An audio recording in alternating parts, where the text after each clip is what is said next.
Hello, loyal followers and friends. I'm making this video. It's that time again as I get so many new persons on board. It's time to go through the education of how the world works. And actually tonight, it's very fresh in my mind as I'm just about done my paper that I'm submitting to Oxford. I got shortlisted, pretty spectacular for a guy who has no law degree to get shortlisted and be able to enter a competition like that. So let's hope my publication comes out good, even though I lack the writing skills of a lot of the doctorates I'll be going against. But that's okay. It's more written for all of you, and should they take that, great. If not, I'm still going to share it out. It is due on Monday, and then absolutely from there, I'll find out April 15th. I guess we'll see if I would be entered in the Law Journal or even listed in the top 4 that they choose. I don't know. We'll see. 81 people around the world. So we'll see. I don't know. But this stuff's fresh, and I'm going to hit it to you all right now. It's very, very important, as the paper I'm writing is absolutely on international law and how it really is. That's the name of the paper.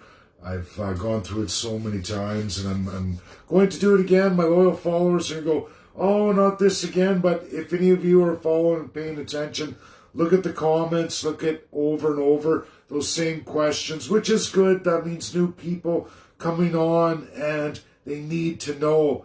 So in this world, 70% of the registered countries in this world are civil law socialist. We had the Great War, World War II.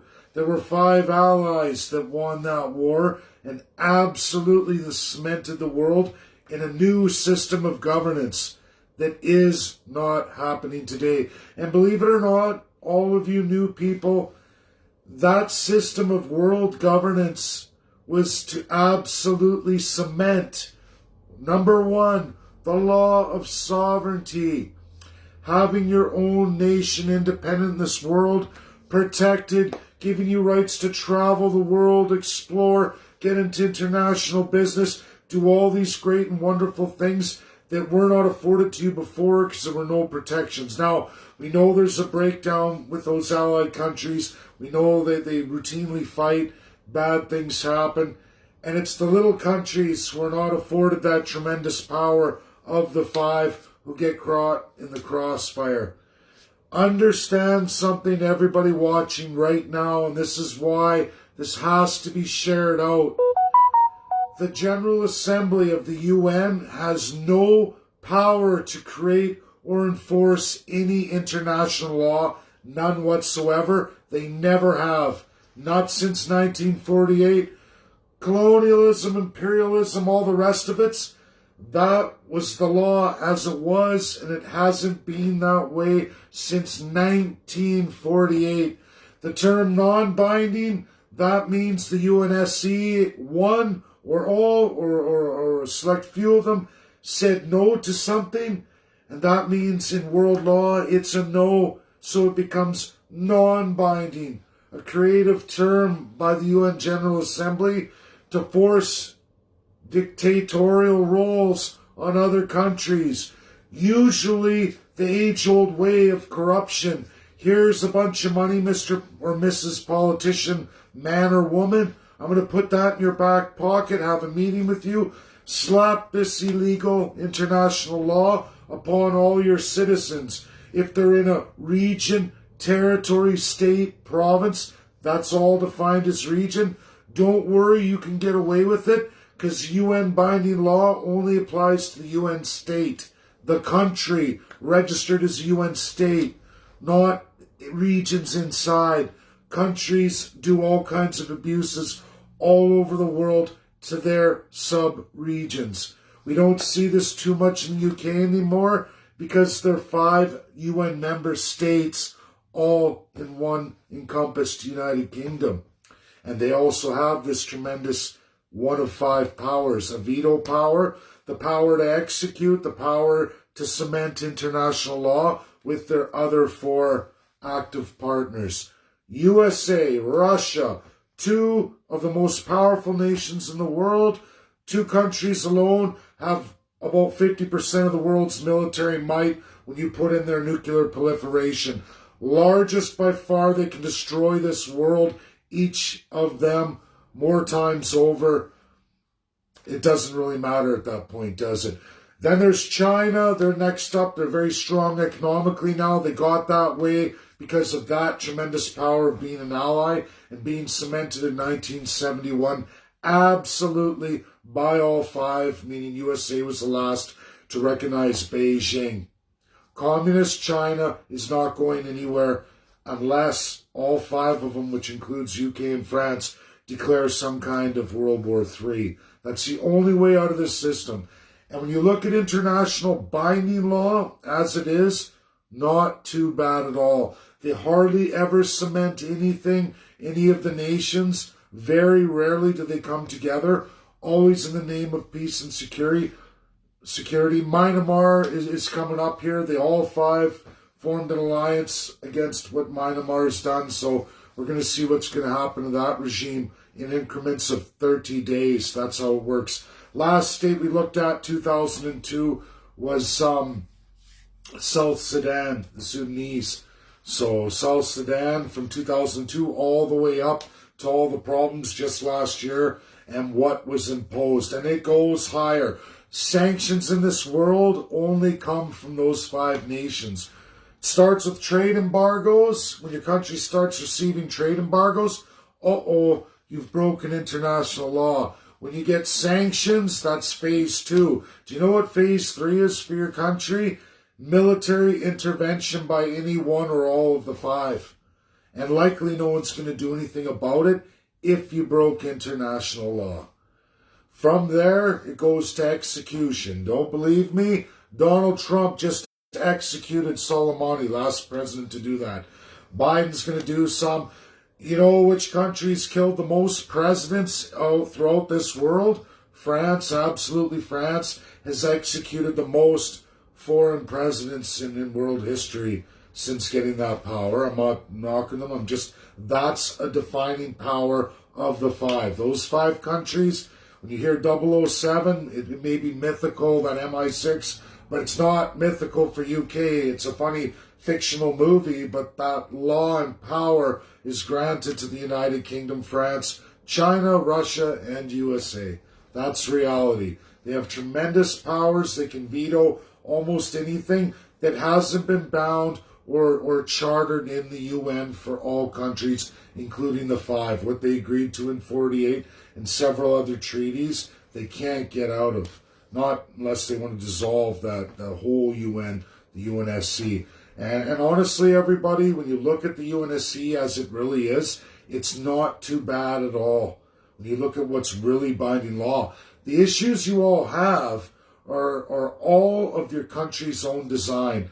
Canada, for Canadians to understand this, East, West, a lot of Westerners, especially out in my own province of Alberta, I've got this education out for many years, but the reality is, it is your politicians who sign non-binding agreements, meaning the Allies said, nope, don't think so, and Canadian politicians said, we're going to do it anyway, we're signing it, because somebody's given us money or a promissory that's probably detrimental to the citizens of Canada, breaks the law of sovereignty and several other international binding laws by the authority of the five, who combined have 68% of the military might on this earth.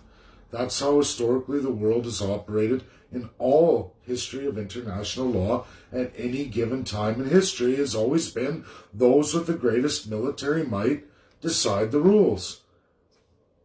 I didn't make the world, I just live in it like all of you. I could give you a false narrative, I could tell you a bunch of BS, or I could tell you the truth as it is. Why this is important to Canada is because we have embedded colonialism, outlawed, made illegal in this world, absolutely since 1960 by the Binding Five. Before that, it was done by none other than King George VI in 1952. He died that same year, and at the time, young Queen Elizabeth II, who was a military veteran, fought the Germans in uniform on the mean streets of London as a young girl between the age of 17 up to, I believe, 24 years old, okay? She didn't get the crown education a normal to-be monarch would have gotten. She didn't get it. She was placed in school, and that was overseas, getting that education. Only got 3 years before she absolutely was crowned queen. And of a whole colonial empire that was to be dissolved, that her father was dissolving throughout the world, as agreed to Russian United States, because China was broken down with civil war. Communism had won, which changed the position of China as UNSC, because Taiwan regime lost. Communist Beijing won. And then later in 71, they were put up, but they weren't at that time from 52 on. UK and France were broken countries. Germany had devastated them.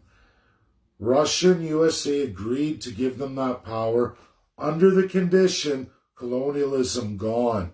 All Axis powers of World War II, the colonials of that period, Spain, Portugal, some of the Southeast Asia, were absolutely forced to dismember all colonialism.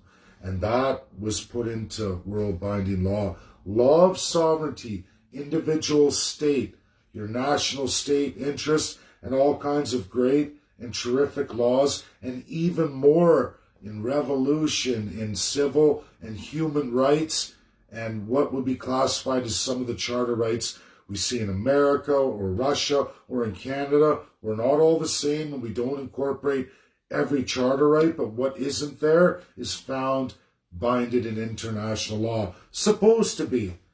But that's where we get into the issue of sub-regions and territories or states or whatever language you want to use to classify regions of the sub-UN state. They can be abused by the country. And that's you, the people, allowing your politicians to do that. It's in Canada. For us, it is embedded colonialism, absolutely taking away all real, true democracy from Canada.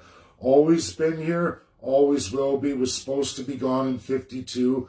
Both the death of King George VI, the politicians, both liberal and conservative of the day, picked up the crown, put it on their head, and said, hey, Elizabeth's no wiser to this.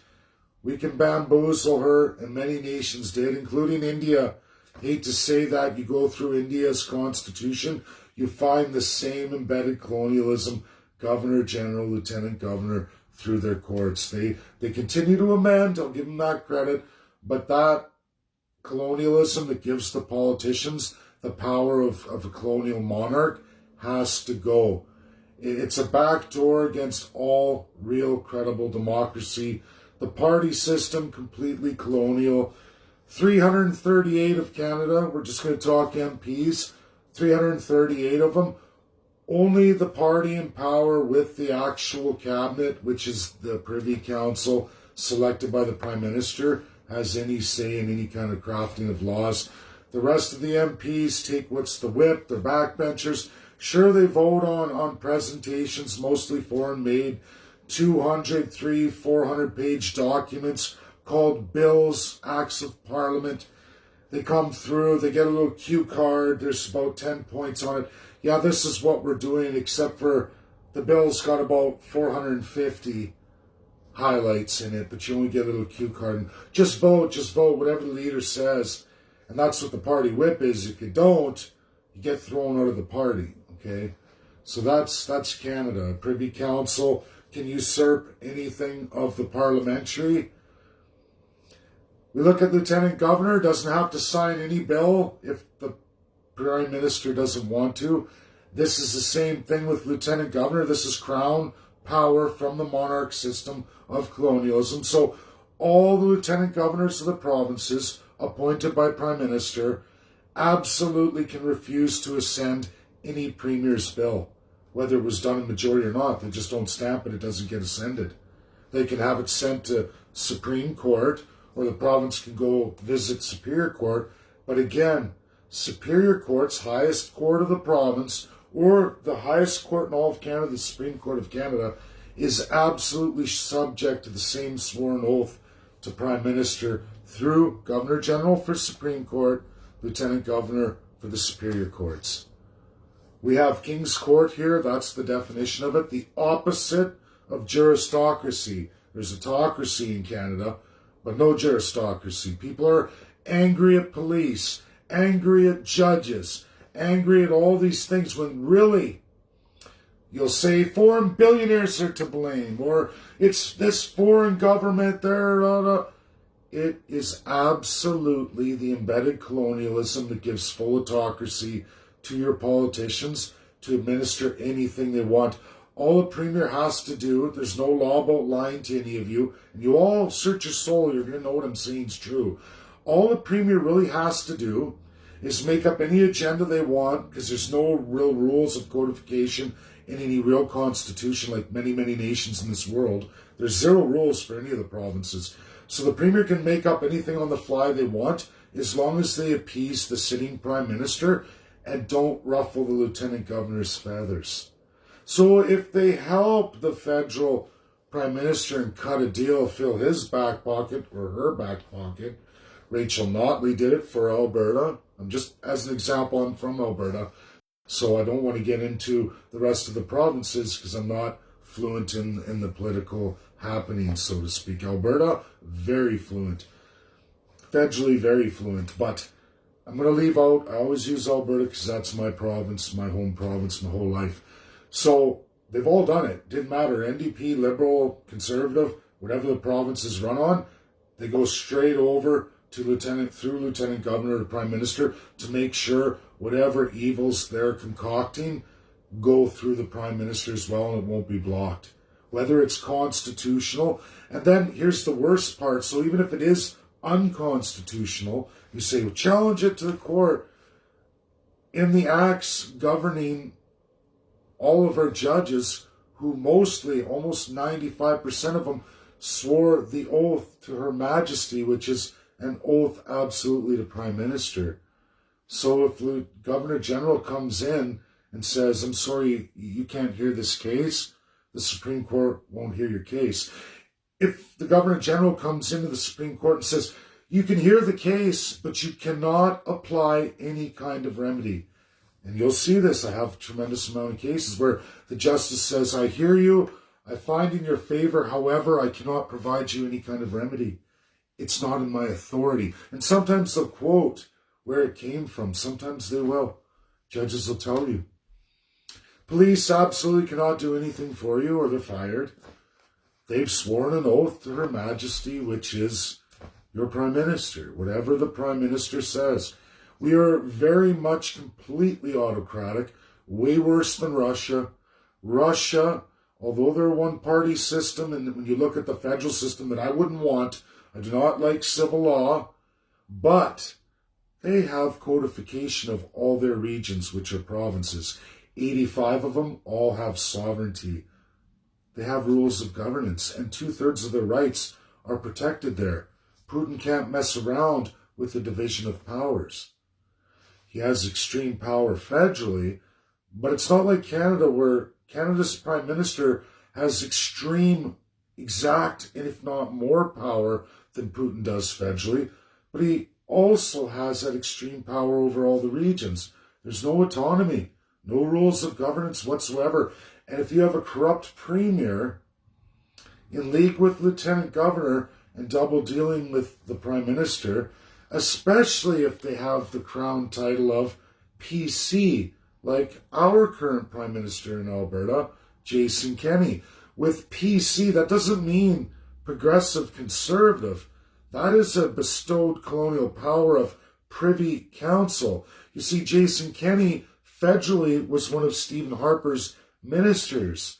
When he became a minister, remember I said about the 338, and every prime minister appoints their Privy Council? Well, that was Jason Kenney. So he swore an oath forever lifetime. That's the definition. You can go through all this in our Constitution. He swore a lifetime oath to Prime Minister. Prime Minister first, no matter what. Right there, in any other country within a 3,000 kilometer radius, That is absolutely illegal. It's a conflict of interest. How could you run a region for the interest of the region if you've sworn an absolute oath to another federal power? You will sell all your people short every time. And Albertans are waking up to it. He's the least popular premier in Canada by a large margin, but the damage is done because he's in majority and he gets to carry on like this. And, within the last year of government, he'll start buying votes, even though that's illegal in every country around us too. Buying votes is completely illegal, especially with taxpayers' money, or worse, borrowed public funds from foreign interests or printing presses at home, devaluing all Canadians and making your children and grandchildren pay for it. And he will turn around, try and win government again. He will turn around his last 6 months and shell out all kinds of cash with massive deficits. He's already started. Every time his popularity starts to go down too far, like the 22 that wanted to hold him to account in the UCP, he just buys the votes off with extreme socialism. And nobody has a problem with that. He did it worse than NDP. There is no left and right in Canada. It's a scale of up and down, and up here is autocracy. Worst of the worst, that's Canada. That's absolutely the provinces. Down here is the libertarian, we the people. This is Canada and the provinces. Sorry, guys. There is no left and right. Call it whatever you want. It's up here in absolute autocracy, globalist or socialist agenda from absolute foreign interest and powers. How you operate on the world stage should be codified in constitutions. Constitutions were developed by countries like Russia and the United States, and this power was placed in the UN in 1948 by those two countries. They even went around the world and they imposed constitutions and all kinds of radicals. The Axis powers, sure they did. Japan, lots of Asian countries through Europe. We can go on and on. Whether you like the system of government put in, at least they codified rules of governance to somewhat enshrine and protect the people. And a lot of those nations are very strong today in their different ways. They have some flaws too. They have kinks to work out. It's called amendments. But in Canada, we have a very small, tiny, tiny little constitution. That's the big C. Hardly any of it at all. All little c, meaning absolute power of government with no rules or nothing. That's how provinces are. Little c. Canada is very, very much federally a tiny portion of big C, almost all little c, where politicians make all the rules, all the decisions, whether it's for your interest or not, because there's very limited to no accountability. None whatsoever. That's Canada, you guys. This is the big education that's got to go. We have a tremendous amount of world experts to get that out. We're working on it. We got to get this party registered. And we're going to get them. They're coming. And I have another presentation hopefully coming here this week in April. But I still got to finish my writing for Oxford. Just about wrapped up. So that's my video tonight. Get it shared out, everybody. Very, very important. All new Canadians and friends and followers, and you see people commenting, help a guy out. I can't get to everybody, and it's a lot of work, and it does wear me out having to say the same things over and over. So take stuff like this video, save it somewhere. When you see a comment like that, drop the video. Say, hey, you know what? You're a Canadian, you want to know what's going on? Watch this video. And if you don't believe the guy, it won't matter anyway, because he's going to have the best experts in the entire world of legal doctorates from all over the world to explain all this to you better than I ever could. Better than I ever could. That's what we need. And that's the message we got to get out to all Canadians. Thanks, everybody. Enjoy the rest of your night. Share, share, share.